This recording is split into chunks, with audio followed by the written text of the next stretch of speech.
안녕하세요. 오늘은 부산에 사시는 72세 김영희 어르신의 이야기로 시작해 보겠습니다. 선생님, 밥 먹고 나면 꼭 입에서 냄새가 나는 것 같아요. 손주가 할머니 입에서 냄새 나요. 라고 말하는데 그 순간 정말 민망하고 속이 상했어요. 이 말씀을 들으셨을 때 여러분은 어떤 마음이 드시나요? 김영희 어르신뿐만 아니라 진료실을 찾으시는 많은 어르신들이 같은 고민을 안고 계십니다. 양치도 꼼꼼히 하시고 입냄새 없애려고 이것저것 다 해보셨지만 어느 순간부터는 냄새가 쉽게 사라지지 않는다고 말씀하십니다. 누군가와 마주 앉아 이야기할 때 입을 가리게 되고 사람들과의 거리도 조금씩 멀어지게 되죠. 이런 상황이 반복되면 자신감도 떨어지고 사람들을 만나는 일 자체가 부담으로 바뀌게 됩니다. 그런데 말입니다. 혹시 이 입냄새 단순히 나이 때문이라고만 생각하고 계신가요? 그건 오해입니다. 입냄새는 나이와 함께 따라오는 자연스러운 신체 변화이기도 하지만 그 안에는 충분히 해결 가능한 5가지 뚜렷한 원인이 있습니다. 첫 번째 원인, 입속 세균입니다. 우리가 식사하고 난 뒤 남아있는 음식 찌꺼기, 이걸 세균이 분해하면서 발생하는 불쾌한 휘발성 물질이 입냄새의 주범이 됩니다. 마치 음식이 상했을 때 나는 냄새와 비슷하죠. 두 번째 원인, 치매 감소입니다. 나이가 들면 침샘의 기능이 떨어지면서 입안이 쉽게 마르게 되는데요. 침은 입안을 청소하는 역할을 하기 때문에 침이 부족하면 세균이 훨씬 더 빠르게 번식합니다. 세 번째는 소화 기능 저하입니다. 위장이 예전 같지 않아 속이 더부룩하거나 트림이 잦아지는 경우 위에서 올라온 냄새가 입을 통해 퍼질 수 있습니다. 특히 위산 역류가 있는 분들은 입냄새가 심해질 수 있어요. 네 번째는 잇몸 질환입니다. 잇몸이 약해지면 염증이 생기고 그 부위에서 냄새가 발생할 수 있습니다. 붓거나 피가 나거나 시린 증상이 있는 경우에는 입냄새와 직결된다고 봐야 합니다. 다섯 번째, 혀의 백태입니다. 혀 위에 하얀 막처럼 끼는 것 보신 적 있으시죠? 이 백태는 세균과 음식물 찌꺼기가 쌓인 것이며 그 자체에서 냄새가 날 수 있습니다. 자, 이렇게 5가지 원인이 복합적으로 작용하면서 입냄새는 점점 고질적인 문제로 발전합니다. 그렇다면 어떻게 해야 할까요? 사실 대부분의 분들이 이미 양치, 가글, 민트 사탕까지 여러 방법을 시도해 보셨을 겁니다. 하지만 이런 방법들은 잠깐 냄새만 가려주는 효과에 불과합니다. 오히려 가글을 너무 자주 하면 입안이 더 건조해져 세균이 더 잘 자라는 환경이 될 수 있고, 민트 사탕은 냄새를 덮을 뿐 원인을 없애지는 못합니다. 그럼 정말 방법이 없는 걸까요? 아닙니다. 제가 오늘 여러분께 알려드릴 방법은 그동안과는 전혀 다른 접근입니다.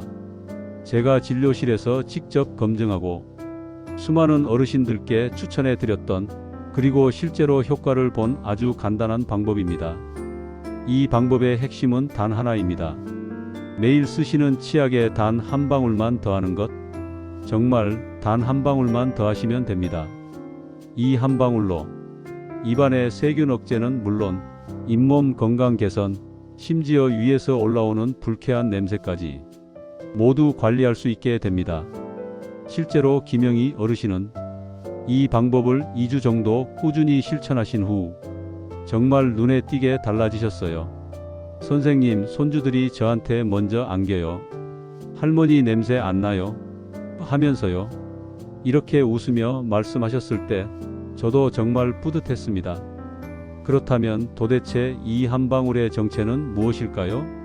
마트나 약국에서 구할 수 있는 흔한 재료입니다. 비싸지도 않고 아무런 부작용 없이 입냄새의 원인을 깊이 있게 잡아주는 재료.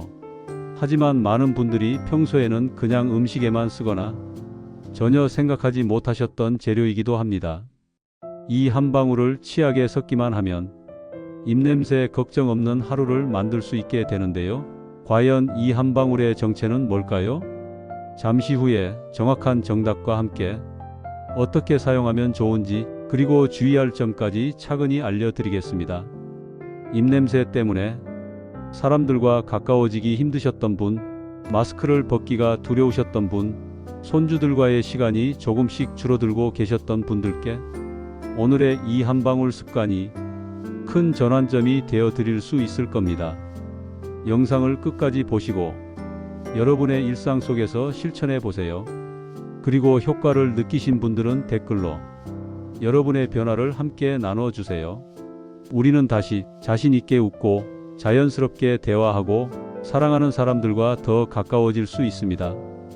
이제 여러분이 가장 궁금해하셨던 그 한 방울의 정체를 말씀드릴 시간입니다. 바로 생강입니다. 네, 우리가 너무나 잘 알고 있는 바로 그 생강. 김치를 담글 때도 넣고 감기에 걸렸을 땐 따뜻하게 끓여 마시는 그 익숙한 생강이 입냄새 문제를 해결하는 열쇠였던 거죠. 처음엔 그 흔한 생강이요? 라고 놀라시는 분들도 계세요. 저도 사실 예전엔 그렇게 생각했습니다. 하지만 진료실에서 수많은 어르신들께 권해드리고 그분들의 변화된 모습을 직접 확인하면서 저 역시 확신을 갖게 되었습니다. 생강이 왜 이렇게 강력한 효과를 내는지 그 이유는 생강 속에 들어있는 진저베롤이라는 성분 덕분입니다. 이 성분은 입안에서 냄새를 유발하는 나쁜 세균을 억제하고 강력한 살균 작용을 해줍니다. 단순히 향으로 덮는 게 아니라 냄새의 근본 원인부터 잡아주는 것이죠. 게다가 생강에는 항염 효과도 있습니다. 나이가 들면 잇몸이 약해지고 염증이 생기기 쉬운데 생강은 이 염증을 가라앉히고 잇몸 조직을 건강하게 만들어 입냄새를 줄이는 데 큰 도움이 됩니다. 또 입냄새의 숨은 원인 중 하나인 소화 불량. 위에서 올라오는 냄새 때문에 입냄새가 나는 경우도 많죠. 생강은 위장을 따뜻하게 해주고 소화를 촉진해서 입으로 올라오는 불쾌한 냄새까지 줄여줍니다. 그리고 무엇보다 생강은 면역력을 높이는 데에도 탁월합니다. 입 안 세균과 싸우는 힘, 우리 몸의 자연 방어력이죠. 이 면역력이 강해지면 입 냄새뿐 아니라 전체적인 구강 건강에도 큰 도움이 됩니다. 김영희 할머니는 이렇게 말씀하셨어요. 선생님, 생강이 이렇게 좋은 줄 정말 몰랐어요. 이젠 생강 없이는 양치를 못해요. 제 인생이 달라졌어요. 그 말씀이 과장이 아닙니다. 입냄새 하나 바뀌었을 뿐인데 표정이 달라지고 사람들과의 대화가 즐거워지고 손주들도 먼저 안기게 되더라는 겁니다. 그런데 놀랍게도 생강의 효능은 지금에 와서 처음 알려진 게 아닙니다. 조선시대 왕실에서도 생강은 아주 귀하게 여겨졌습니다. 조선 왕조실록에 따르면 세종대왕과 숙종, 영조 등 임금들은 계절이 바뀌거나 환절기에 감기 증상이 있을 때 생강을 달인 물에 꿀을 타 마시거나 생강을 달여 음용했다고 기록되어 있습니다. 특히 음식을 조절해야 하는 왕들의 식사 뒤 소화제 역할로 생강차를 따로 내렸다는 기록도 남아 있어요. 이때 생강은 단순한 향신료가 아니라 약재로 취급되었습니다. 궁중 의서인 향약집성방에도 생강은 위장을 따뜻하게 하고 입과 혀의 냄새를 없애며 기운을 푹 돋는 약재로 분류되어 있습니다. 즉, 생강은 예부터 몸속 냉기를 없애주고 위를 편안하게 하며 입냄새까지 줄여주는 귀한 재료였던 거죠. 이런 전통은 지금까지 이어져 내려오고 있고 현대 의학적으로도 그 효능이 과학적으로 입증되고 있는 셈입니다. 정리하자면 생강은 다음과 같은 5가지 핵심 효능을 가집니다. 입속 세균을 억제해 입냄새의 근본 원인을 잡아줍니다. 잇몸 염증을 완화해 구강 환경을 개선해줍니다. 소화를 촉진시켜 위에서 올라오는 냄새를 줄여줍니다. 면역력을 높여 세균과 싸우는 힘을 키워줍니다. 항산화 작용으로 구강 조직을 젊고 건강하게 유지시켜줍니다. 무엇보다 생강은 마트에서 쉽게 구할 수 있고 비싸지도 않으며 부작용 걱정도 거의 없는 천연 재료입니다. 자연에서 온 순한 성분이기에 특히 시니어분들께 더욱 안심하고 추천드릴 수 있습니다. 그렇다고 생강을 아무렇게나 쓰면 효과가 떨어질 수 있겠죠? 그래서 다음 영상에서는 생강을 가장 효과적으로 활용하는 방법, 즉 치약에 어떻게 넣고 언제 얼마나 사용하는 게 좋은지, 그리고 꼭 알아야 할 주의사항까지 모두 하나씩 알려드릴 예정입니다. 입냄새로부터 해방되실 준비 되셨나요? 그 시작은 생강 한 방울에서 시작되었습니다. 조선의 임금도 마시던 그 생강, 오늘은 여러분의 입속 건강을 위한 최고의 비밀이 될 수 있습니다. 그리고 그 비밀을 직접 실천해 보시고 놀라운 변화를 경험하신 분이 계십니다. 바로 광주에 사시는 70세 박정순 어르신입니다. 박 할머니는 일반 어르신과는 조금 다릅니다. 현재도 지역 복지관에서 시니어 요가 강사로 활동 중이시거든요. 몸도 유연하시고 늘 밝은 미소로 회원분들께 건강한 하루를 나누시는 분이세요. 하지만 2달 전 박정순 어르신은 저희 진료실을 찾아오셔서 조심스럽게 이런 말씀을 하셨습니다. 선생님, 요즘은 수업 중에 말을 아끼게 돼요. 회원분들과 가까이서 이야기해야 하는데 입냄새가 나는 것 같아서 괜히 눈치를 보게 돼요. 혹시 누가 불편해하지 않을까? 그게 너무 신경 쓰여요. 그 말씀을 듣는 순간 저는 마음이 찡했습니다. 몸도 건강하고 마음도 따뜻한 분이 입냄새 하나로 자신감을 잃고 계셨던 겁니다. 마스크는 벗었지만 마음의 거리는 더 멀어진 듯한 느낌. 그 불편함이 얼마나 크셨을지 충분히 공감됐습니다. 그래서 저는 박 할머니께 생강을 활용한 아주 간단한 3가지 방법을 추천해 드렸습니다. 첫 번째 방법은 생강즙을 치약에 섞는 양치법입니다. 집에서 쉽게 할 수 있어요. 마트에서 파는 생강 한 뿌리만 있으면 되고 평소 쓰시던 치약에 한 방울만 더하시면 됩니다. 생강을 깨끗이 씻고 껍질을 살짝 벗긴 뒤 강판이나 믹서기로 갈아즙을 냅니다. 면포나 채로 걸러서 냉장 보관해 두면 일주일 이상 쓸 수 있어요. 양치할 때 치약 위에 한 방울만 톡, 너무 많이 넣으시면 매울 수 있으니 꼭 한 방울만 떨어뜨려 주세요. 박 할머니는 처음엔 좀 맵네요 하셨지만 며칠 지나자 이렇게 말씀하셨어요. 생강향이 입안에 은은하게 남으니까 오히려 기분이 상쾌해져요. 요가 끝나고 나서도 계속 개운해서 대화할 때 불안하지 않아요. 2번째 방법은 생강을 우려낸 물로 각을 하는 방법입니다. 생강을 얇게 썰어 뜨거운 물에 10분간 우리면 은은한 생강차처럼 됩니다. 이걸 미지근하게 식힌 다음 하루 2번, 아침과 저녁에 30초 정도 각을 해보세요.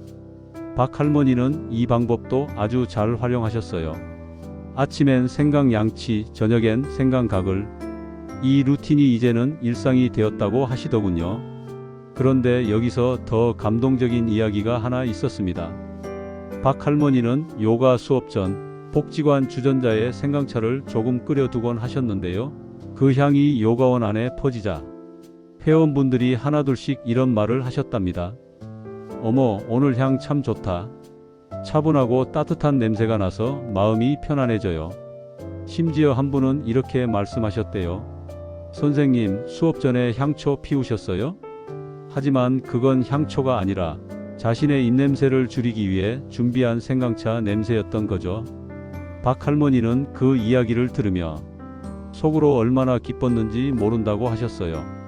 3번째 방법은 생강 조각을 얇게 썰어 식후에 한 조각씩 씹는 것입니다. 단, 이 방법은 매운 걸 잘 드시는 분들께만 권해드립니다. 박 할머니는 이건 부담스럽다며 2가지 방법만 실천하셨지만 그걸로도 충분히 효과를 보셨습니다. 물론 생강은 강한 재료입니다. 그래서 몇 가지 주의사항도 꼭 알려드렸습니다. 첫째, 처음엔 꼭 소량부터 시작하세요. 입안이 자극적으로 느껴질 수 있기 때문입니다.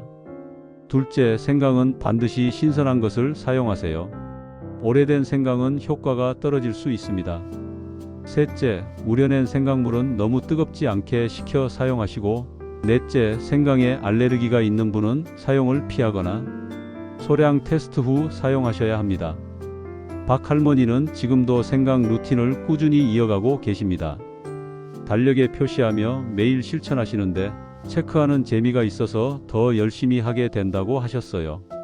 어제도 했고 오늘도 했고 나 잘하고 있네. 그 마음이 자신감을 만들어주는 거죠. 무엇보다 이 방법은 간단하고 부담 없이 실천할 수 있다는 게 가장 큰 장점입니다. 익숙한 양치 습관에 단 한 방울을 더하는 것. 그 작은 실천이 사람을, 하루를, 그리고 관계를 바꾸게 됩니다. 박정순 할머니는 이제 수업 전에도 수업 중에도 자신 있게 말하고 환하게 웃을 수 있게 되셨습니다. 이제는 생강 냄새만 맡아도 입이 개운해질 것 같아요. 그 말 속엔 자신감과 안정감이 담겨 있었습니다. 여러분도 지금 그 작은 한 방울로 삶의 방향을 바꿔보세요. 입냄새 걱정 없는 하루. 사람들 앞에서 마음껏 말할 수 있는 하루. 그 시작은 여러분의 칫솔 위 생강 한 방울에서 시작됩니다. 가족이나 지인 중에 입냄새나 잇몸 건강으로 고민하시는 분이 있다면 이 영상을 꼭 공유해 주세요. 그리고 이런 건강 정보를 계속 받고 싶으시다면 구독과 좋아요, 알림 설정까지 잊지 마세요. 여러분, 저는 30년 가까이 진료를 하며 수없이 많은 어르신들을 보아왔습니다. 단순한 가글, 제품이나 입냄새 제거 스프레이만으로는 근본적인 개선이 어렵다는 것을 알고 있었지요. 그 중에서도 기억에 남는 분이 있습니다. 68세 하영숙 어르신이셨는데요.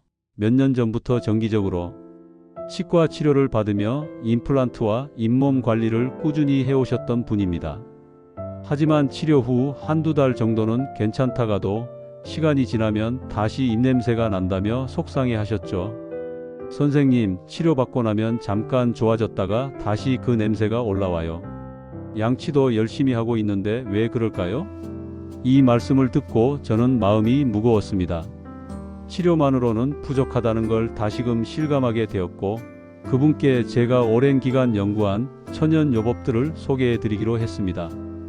그래서 저는 치과 의사로서 의학적인 관점뿐 아니라 옛 문헌과 민간 지혜까지 살펴보기 시작했던 그 배경을 설명드렸고, 그 결과 알게 된 자연의 선물들을 하나씩 전해드리기 시작했습니다. 첫 번째는 이미 지난 영상에서 말씀드린 생강입니다. 그리고 오늘은 생강에 이어 효과가 입증된 5가지 천연 재료에 대해 말씀드리려 합니다. 두 번째 재료는 바로 소금물입니다. 소금은 단순한 양념이 아닙니다. 아주 오래전부터 자연이 준 강력한 살균제였죠. 동의보감을 보면 소금물로 구강을 씻는 법이 구체적으로 나옵니다. 실제로 현대 치의학에서도 염증성 질환이 있는 환자에게 소금물 가글을 권하는 경우가 많습니다. 방법은 간단합니다. 미지근한 물 한 컵에 소금 반 티스푼, 그걸 하루 2번 30초 정도 가글하는 것만으로도 입안이 상쾌해지고 염증 완화에도 도움이 됩니다. 물론 너무 짜게 만들면 안 됩니다. 입안 점막이 민감하기 때문에 연하게 부드럽게 사용하는 것이 원칙입니다. 세 번째는 녹차입니다. 저는 어르신들께 식사 후 가글을 권할 때 시판 가글액보다는 연한 녹차를 추천드립니다. 그 이유는 녹차에 들어있는 카테킨이라는 성분이 입속 세균 억제에 매우 효과적이기 때문입니다. 저희 병원에서 8주간 진행한 구강관리 프로그램에서도 녹차 가글을 병행한 그룹이 일반 가글만 사용한 그룹보다 더 큰 개선을 보였습니다. 사용법은 간단합니다. 뜨거운 물에 녹차 티백을 우려 미지근하게 식힌 후 식후 가글로 활용하세요. 입냄새뿐 아니라 잇몸 상태도 개선되는 경우가 많습니다. 실제로 한 환자분은 식후 녹차 가글을 2주 했더니 아내가 먼저 냄새가 없어졌다고 말해줬다고 하셨습니다. 참 감사한 순간이었죠. 네 번째는 유자입니다.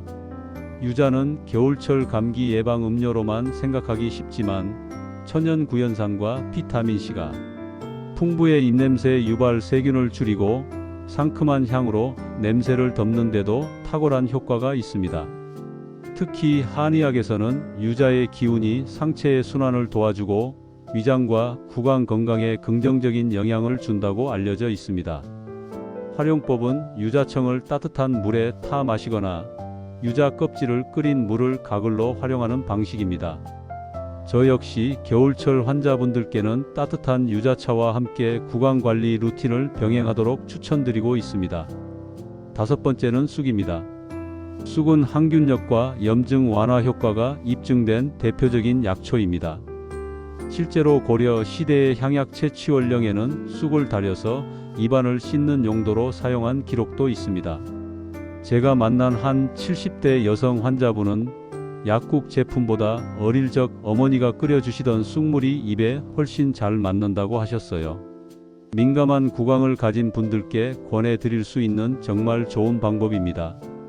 사용법은 간단합니다. 마른 쑥을 10분간 끓여서 식히고 그 물로 가글을 하시면 됩니다. 특히 잇몸이 약한 분들께 추천드립니다. 쓰라림이 없고 은은한 향이 남아 기분까지 맑아진다고들 말씀하세요. 이 5가지 재료는 번갈아 사용하는 게 가장 좋습니다. 실제로 제가 관리해드린 어르신들 가운데 요일별로 루틴을 정해 실천한 분들이 가장 효과를 많이 보셨습니다.